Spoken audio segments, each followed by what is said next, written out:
itu. Saya Rafael Farizi dengan NIM 33030210079. Di sini saya akan menganalisa tentang hukum. Hukum mengenai pembunuhan manusia. Hukum merupakan suatu hal yang melindungi hak seseorang dan suatu hal yang digunakan untuk membuat ketertiban di masyarakat.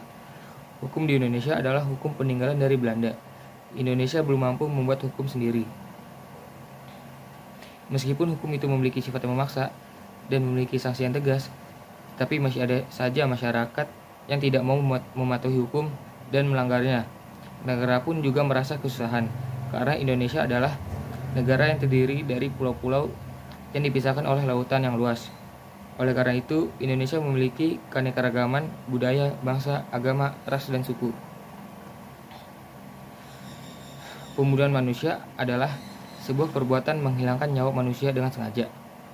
Pembunuhan manusia sangatlah marak terjadi di seluruh dunia. Mulai dari pembunuhan bermotif dendam sampai dengan pembunuhan berantai disebabkan oleh penyakit jiwa. Dalam mengidentifikasi suatu peristiwa yang menyebabkan hilangnya nyawa seseorang atau banyak orang, seorang penegak hukum harus menentukan terlebih dahulu apakah hal tersebut karena kecelakaan, kelalaian, atau kesenjangan. Apabila terbukti adanya unsur kesenjangan, maka hal tersebut dikategorikan sebagai pembunuhan manusia, sebagaimana tertera pada KUHP pasal 338. Barang siapa dengan sengaja merampas nyawa orang lain diancam karena pembunuhan dengan pidana penjara paling lama 15 tahun.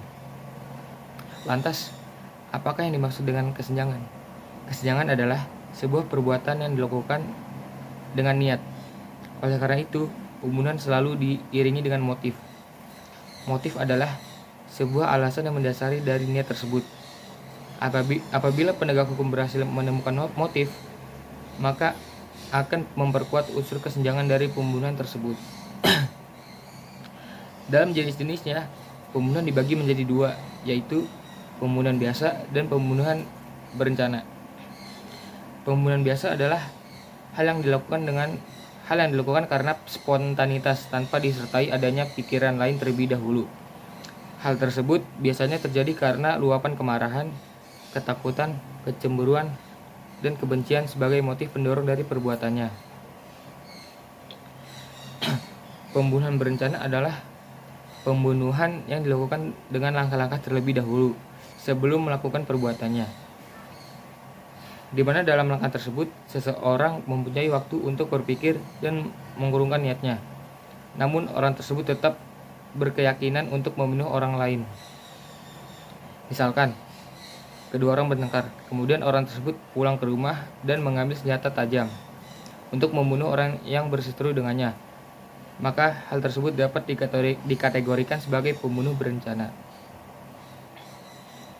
Pembunuhan berencana ini sendiri mempunyai tingkat hukuman yang lebih tinggi daripada pembunuhan biasa, dan diatur dalam pasal KUHP 340 yang berbunyi, barang siapa dengan sengaja dan dengan rencana terlebih dahulu merampas nyawa orang lain diancam karena pembunuhan dengan rencana dengan pidana mati atau pidana seumur hidup atau selama waktu tertentu paling lama 20 tahun. Pembunuhan berencana ini sendiri merupakan sebuah perbuatan yang kerap sekali sulit dipecahkan karena adanya penghilangan barang bukti, perencanaan yang hati-hati, dan masih banyak lagi unsur lainnya.